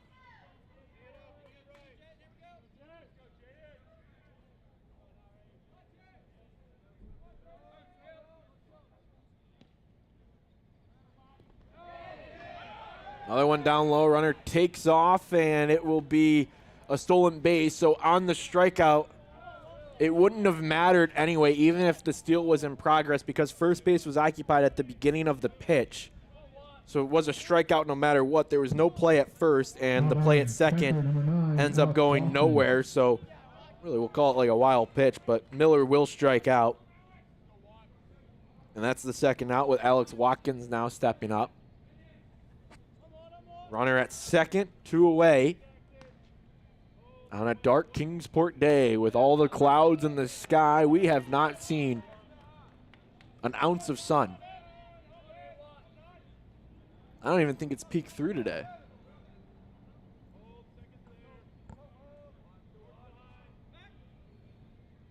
Oh, 1. High fly ball will be on the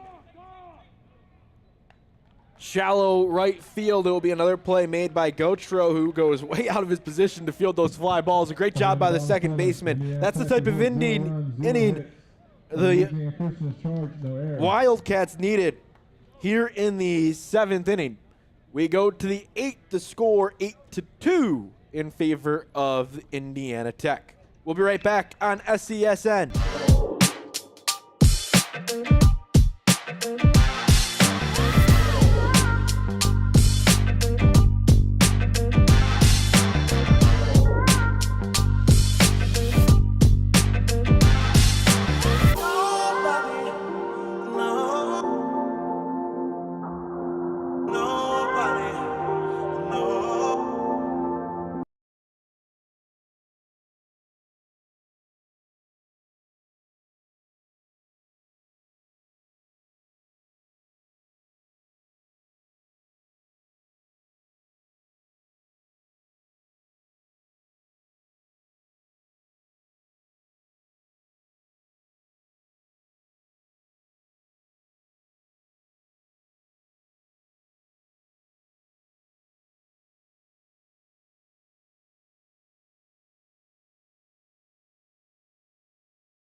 Welcome back here on SESN. Excited to have you along with us here, Kingsport Regional for the NAIA tournament.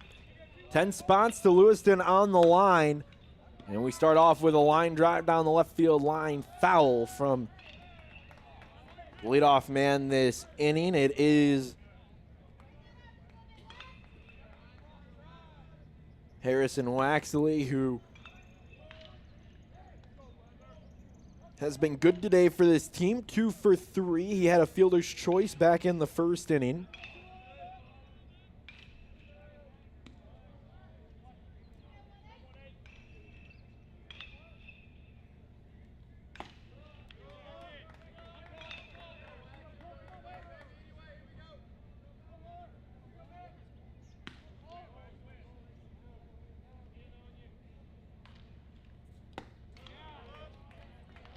Another swung through, 1-2. Waxley has been good in his redshirt season as a sophomore. Check swing, yes he did. First base umpire says he went around, and that's going to be a strikeout for Leatherman. His first after going 1, 2, 3 in the 7th. 35, 34. He'll get the first out with the strikeout, and Braden Troll will step up.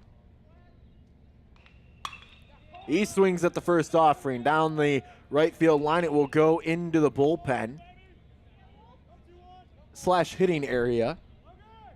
It's a really cool setup here at Hunter Wright Stadium. You got a home dugout that does have locker rooms and such behind it. A little clubhouse. Another strike in makes it 0-2. Bullpens each have 2 bumps that you can throw off of, and then you got the hitting area that is shaded. It's a covered hitting area. So both teams this morning, while it was raining, were able to get BP in while the rain was coming down without any worries. They did have to warm up in the rain a little bit, but IO had a light rain that was, for the most part, both teams had to deal with. And now, ever since the game started, it's actually been, I think, more often on than anything, but for the most part off, which is a good thing. There's another swung on and missed slider that just made Troll look a little crazy with his swing. He swung over top of it. It was not the best swing, but it was a great pitch. Back-to-back swinging strikeouts for Leatherman, and Braxton Cooksey will step up, who's 0 for 2 today with a sacrifice bunt. He'll swing at the first pitch again. This one is fouled off as well.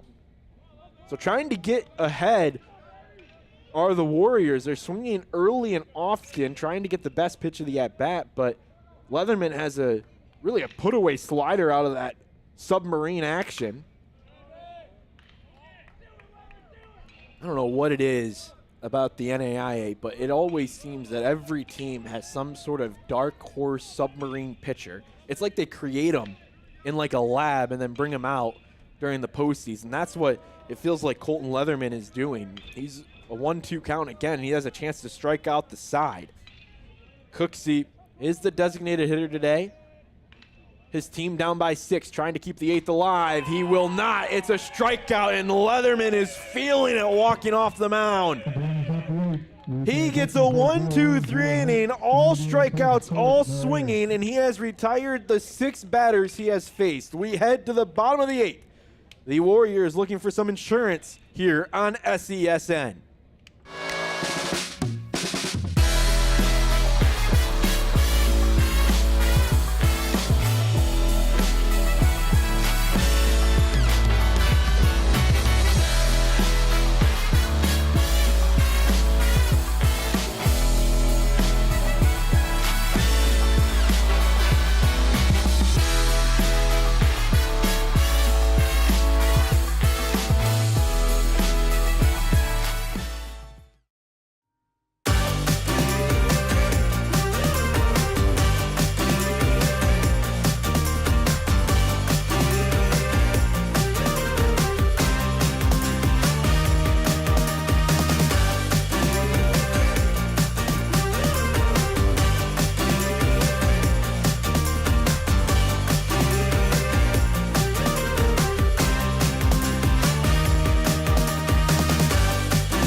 Welcome back. Here we move to the bottom of the 8th inning. Indiana Tech looking for a little bit of insurance. 7, 8,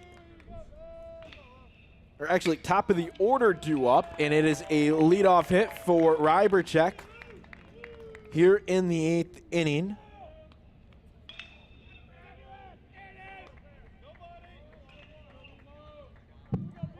Now batting shortstop number 43, Ben Morrison.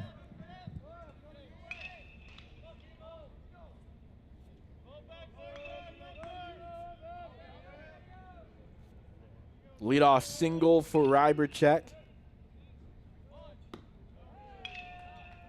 And now Morrison will step up. He got a hit back in the 6th. He's 2 for 4 today. Run scored and an RBI. He's got the double. Crazy number today so far, and really the difference is with runners in scoring position, Indiana Tech is 6 for 14. Louisiana Christian is 2 for 7. And then the 2-out hitting as well. Remember that those bases loaded, it was bases loaded 2 outs. Cade Lynn came in and slammed the door for 2 hitters. And then the floodgates open. So Indiana Tech 6 for 13 with 2 outs. 1 gets away, and that's going to allow Ryberchek to move up to second on the wild pitch. Count goes to 1-2 on Morrison.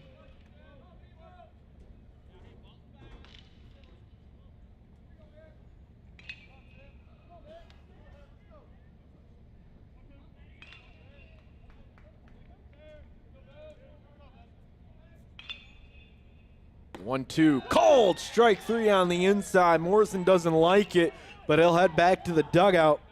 First out here in the 8th inning for Louisiana Christian. Now batting. In an 8-2 ball game. Bryson Hanna, who's really been the MVP today for Indiana Tech. He is 3 for 4. Has a double play to his credit, a couple other putouts on this game. But that MVP play came back in the 6th inning. When a line drive came his way, he gloved it, got the out on the line drive, and then dove like Nolan Arenado at third and got the double play by tagging the bag. Sees another pitch on the outside. It's 2-0, so way ahead in the count here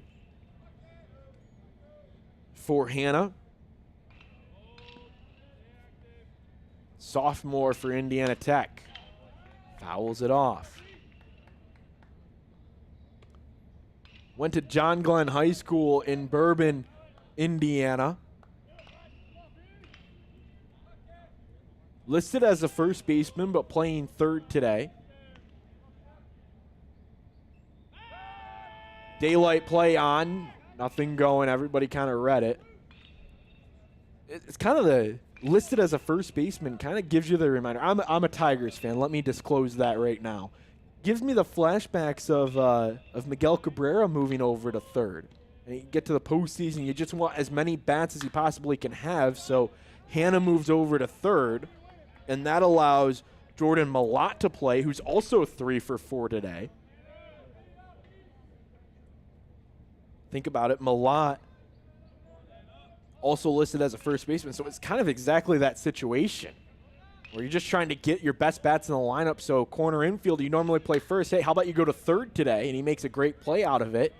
Ends up flying this one on the 2-2 count to right field. Runner will tag. He'll fake it and go back. So no tag up, ball loose, but it will be the second out of the inning. Hannah is retired on the fly ball to right field. And now that brings up Jordan Malott, who, like just mentioned, is 3 for 4. Give credit here as well to Colton William, who has come in and really what has turned into some cleanup duty to try and save some arms. He's done a good job. Only has given up the one run. There's the runner at second right now. He's stranded a runner. That was back in the 7th inning after it was a leadoff walk. Gets a strike on the first pitch of this at-bat to Malott. Had the hit back in the first. His only out was in the second when he flew out to left field on a really kind of a scorcher to left. Got a little underneath it, and that led to the out. 0-1 the count. Gets underneath this one again. It will stay on the infield, and who wants it? The third baseman. Waxley does. He'll get the out, and that means we move to the 9th inning. Louisiana Christian down to their final 3 outs, and they're going to have to go up against the man who has been dicing them on the mound, Colton Leatherman. He'll come back out and try and complete the 3-inning save when we come back on SESN.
Welcome back here. We are in the 9th inning. Colton Leatherman on to complete the 3-inning save. There was a defensive change. It looks like Quinn Seafelt has taken over at first, the defensive side of the inning. He subs in for Malott. And so they put the defensive sound at first here in the 9th inning with Colton Leatherman trying to complete the 3-inning save. High fly ball testing the corners of the right side, and Ryberchek couldn't get to it. Leatherman has thrown 3 pitches this at bat, so he's at 28 now. Remember, this Indiana Tech team as of right now with the 6-run lead. If they're able to hang on to it here at the final 3 outs, they will play Tennessee Wesleyan tonight. Swung on and missed. That's strike 3. 4 strikeouts in a row for Colton Leatherman, all of them swinging. He's facing 7, 8, 9 this inning, so he gets Brady Huffman, the 7-hole hitter, on the K, and now Hunter Gautreau will bat. He's been a difficult out today for Indiana Tech, 2 for 3 with a run scored. Pitch on the inside, called a strike, but Colton Leatherman doesn't really care what you did earlier in this game. He is trying to dominate this lineup and face all 9 hitters and set and strike and retire all 9 hitters in a row. He'll get the second strike.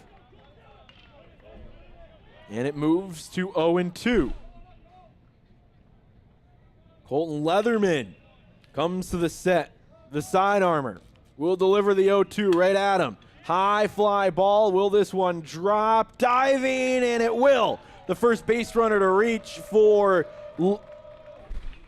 Louisiana Christian against Colton Leatherman is the 8-hole hitter Hunter Gautreau. He'll get on with the base hit. It was a dive attempt from Garrett Rainey. That was worth it. He knew he had the backup there on this turf. Sometimes you got to be careful with that dive. It could skip by you and turn into extra bases, but he kept it in front, and that kept Gautreau at first, with Nick Lorio coming up to bat, the 9-hole hitter. First pitch on the inside is a strike. So this is the first base runner, first hit, everything that Colton Leatherman has given up in his now 3rd inning of work in an 8-2 ball game. Another pitch on the inside, called a ball. 1-1's the count.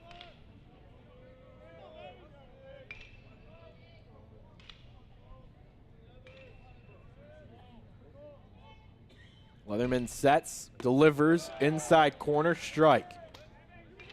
So hard to pick up where that ball is going to be. It's deceptive on where it's going. It looks like it's going to be inside on your hands, and then it comes right back into the zone. A lot of run on it. Swung over top of another strikeout for Colton Leatherman. That is his 5th strikeout this game.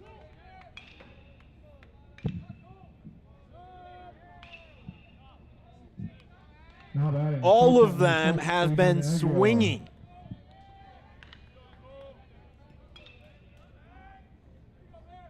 And now the Wildcats are down to their final out. Aguilar will swing at the first offering and foul it to the left side and make it 0-1. So this will set up Indiana Tech to move on and play tonight against Tennessee Wesleyan. As of right now, that game is scheduled for 6 o'clock. We'll see if that stays true. Another foul ball, this time to right field, hits off the batting cages, and it's 0-2. Louisiana Christian down to their final out. Colton Leatherman looking for the 3-inning save. Runner is at first. The 0-2. Outside, make it 1-2.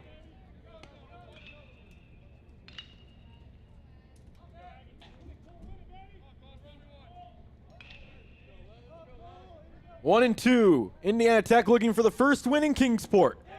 Outside, called ball 2. Count goes to 2-2 with 2s across the board.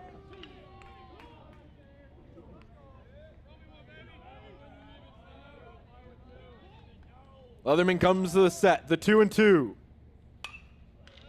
Fouled off. Aguilar stays alive. He has not been an easy out today. Reached on an error back in the 5th, but it was a hard hit ball to short that Morrison just couldn't get a grip on. Had to hit back in the 3rd. And 0 for 2 outside of that. The 2-2. And Aguilar will keep this game alive. A single to right field. Everyone goes station to station. Runners at first and second with 2 away. The second hit of the inning for the Wildcats, and that will bring up Braden McLinn. So not going away quietly are the Wildcats of Louisiana Christian, fighting in this game, trying to set up a comeback in the opening round in this 4 versus 5 seed matchup. Colton Leatherman now will settle. He's up to 41 pitches after the 2 hits get on. First pitch swinging, high fly ball on the infield. Who wants it? It looks like the catcher Watkins wants it. He gets it, and Indiana Tech will win the opening round game of the Kingsport region against Louisiana Christian with a 8-run 6th inning that they were able to hang on to win 8-2 over the Louisiana Christian Wildcats. That means they will play tonight against Tennessee Wesleyan, and then Louisiana Christian will drop down and play in game number 1 tomorrow against the loser of Cumberland and Columbia in an elimination game here in Kingsport, Tennessee. That's going to do it for us here on SESN. We are thankful to have you along with us, and we will see you here in about an hour or so for game number 2 of the day. That's going to be Cumberland against Columbia here on SESN. Thanks for tuning in. We'll see you next time in just a little bit here on the network. It is an 8-2 victory for Indiana Tech over Louisiana Christian. Thanks to everyone here at Visit Kingsport. We'll be right back. Matt Kibbe signing off for game number 1 of 3 on the day. We'll see you next time here on SESN.